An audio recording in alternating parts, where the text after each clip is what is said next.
Hey everybody, this is Clint with the Sustainability Department and with our trash art competition here. I wanted to share my entry with you to show that even students with the least amount of time can put something together.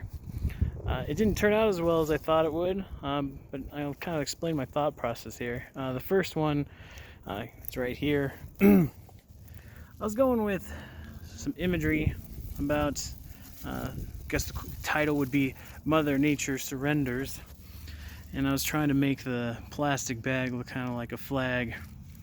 But more importantly, the idea was, since we're using trash and trying to think about reduce, reuse, and recycle, that I wanted to use materials that I would further get use out of. So when I'm finished here, I'm actually going to take this apart and use them. So the trash bag is going to become a waste receptacle.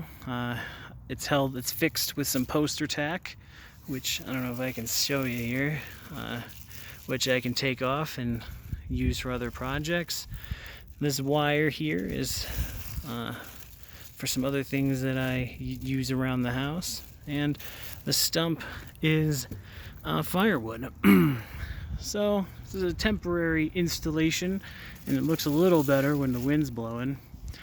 But some basic things I found around the house that I will serve a dual purpose when I'm done. And it was fairly simple and quick to do, so everybody, no matter what your skill level is, can do it. So those are kind of my thoughts on this simple design. The way it looked in my head, and there it goes. The way it panned out in my head did seem better, but you win some, you lose some. Have a good day.